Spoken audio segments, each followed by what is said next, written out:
Okey. Jadi untuk saya nak mengemukakan soalan yang pertama, telah saya intro dan saya bagikan sedikit latar perbincangan kita, dan saya rasa tuan-tuan juga mengikuti tajuk-tajuk akhir zaman ni. Terutama sekali mutaakhir inilah, dengan COVID-nya, dengan keadaan dunia yang berperang dan sebagainya, memang rancak tajuk-tajuk akhir zaman. Jadi sebab itu ramai yang komen, dia kata masa yang tepat, kita dapat mendengar daripada orang yang berautoriti, mufti patut bersuara dan sebagainya dalam hal-hal yang seperti ini. Oleh kerana Datuk berkebetulan khususan hadis, dan kita tahu banyak hadis-hadis akhir zaman daripada sahabat-sahabat Nabi, khususnya Huzaifah ibnul Yaman. Jadi saya mohon untuk mukadimah ini, Datuk memberikan sedikit pencerahan dan disiplin bagaimana sewajarnya umat Islam apabila berhadapan dengan hadis-hadis akhir zaman yang ditafsirkan macam-macam teori dan juga pendapat ni, kita nak faham hadis-hadis akhir zaman ni dengan pemahaman yang betul dan benar, insya-Allah. Jadi saya serahkan ruang kepada Datuk untuk memberikan pencerahan. Silakan. Assalamualaikum warahmatullahi wabarakatuh.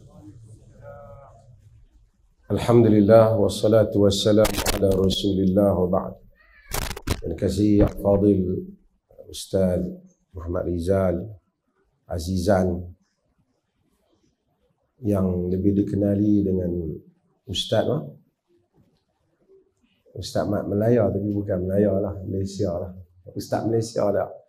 Ustaz Mat Rizal pun terkenal lah ni. Banyak video dia yang viral. Tuan Imam, Tuan Jamil, Putuk Pengulu, dan semualah para asatizah, pegawai-pegawai daripada jabatan saya, dan hadirin dan hadirat sekalian. Bila cakap tentang akhir zaman ni, bila Ustaz Mat Tok Pengulu kata kena cakap pasal akhir zaman, saya tak tahu adakah Fairgra ni banyak bincang tentang akhir zaman, tapi Ustaz Mat kata sekarang memang orang nak tahu tentang akhir zaman. Saya akan sebut apa itu maksud orang Melayu akhir zaman. Akhir zaman ni cerita mereka maksudkan apa yang Nabi SAW bagi tahu, apa yang akan berlaku, apa yang bakal berlaku. Di dalam hadis Nabi SAW, tadi Ustaz Mat sebut Huzaifah ibnul Yaman. Huzaifah ibnul Yaman adalah sahabat Nabi SAW yang dia memang minat tajuk ni. Dia banyak riwayatkan hadis-hadis tentang bab ni, dan dia sehingga dia menyimpan nama-nama kejadian, sehingga Umar bin Khattab juga kadang-kadang bertanya kepadanya. Kata Huzaifah dalam hadis yang diriwayatkan oleh Al-Imam Al-Bukhari, khatabana Rasulullah sallallahu alaihi wasallam khutbatan ma taraka syai'an ila qiyam sa'ah illa dzakarahu alimahu man alimahu wa jahilahu man jahilahu. Oh, kama qala.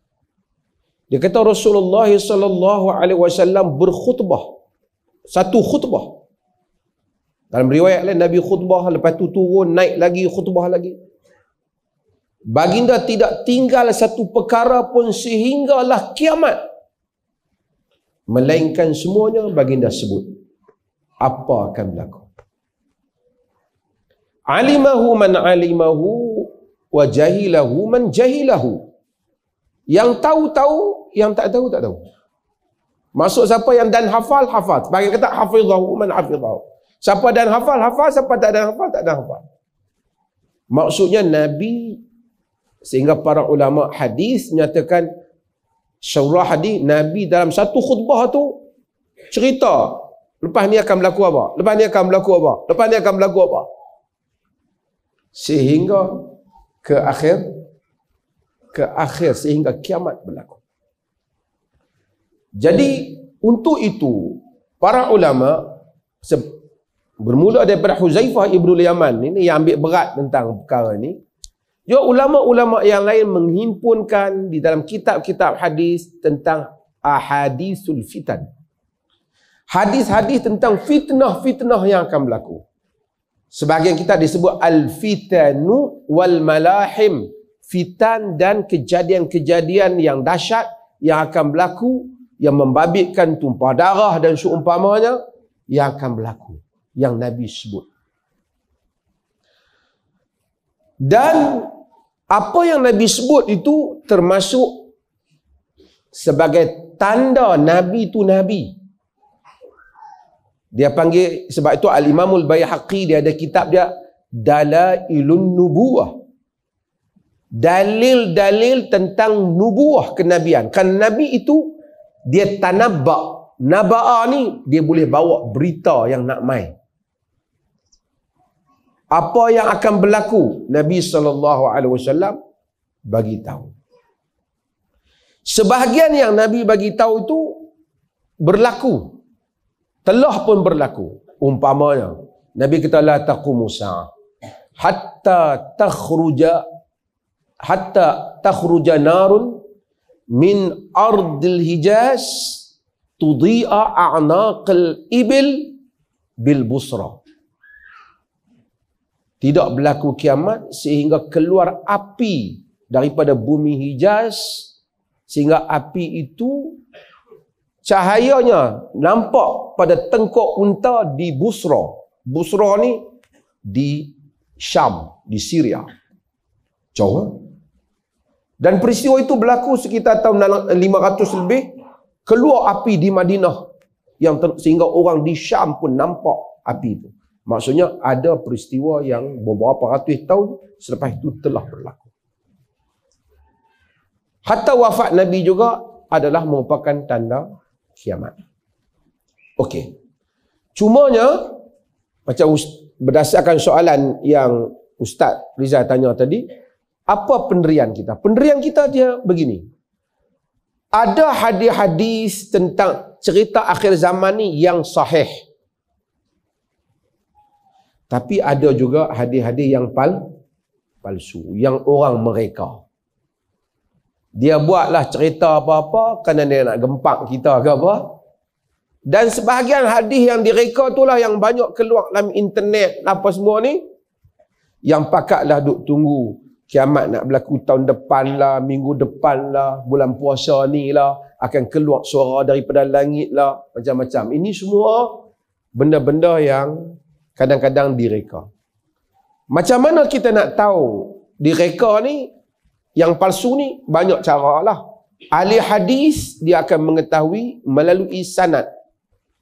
Tapi kalau tak tahu melalui sanad pun, kadang-kadang kita boleh bau hadis tu palsu. Umpamanya, bila hadis tu bagi tahu kiamat nak berlaku bila, dia palsu. Dia tak mungkin. Kalau dia habaq tahun sekian-sekian kiamat akan berlaku, bohong. Kerana bila Jibril datang kepada Nabi dalam hadis Jibril tu, fa asnada rukbatayhi ila rukbatayhi wa wada'a kaffayhi ala fakhizayhi. Jibril datang, dia duduk, dia melutut di depan Nabi, lutut bertemu lutut, tangan dia letak atas paha dia. Di antara soalan yang ditanya, mata sa'ah, bilakah kiamat? Cuma Nabi jawab apa? Mal mas'ulu anha bi'a'lam minasya'il.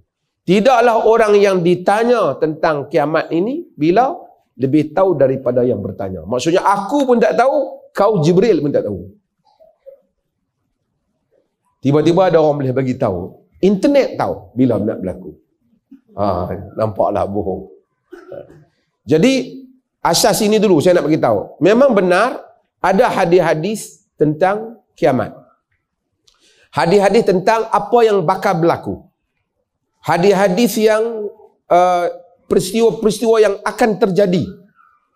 Cuma sebahagian hadis-hadis itu sahih, sebahagian hadis-hadis itu tidak sahih. Pasal masa kita tak banyak, saya rasa soalan banyak.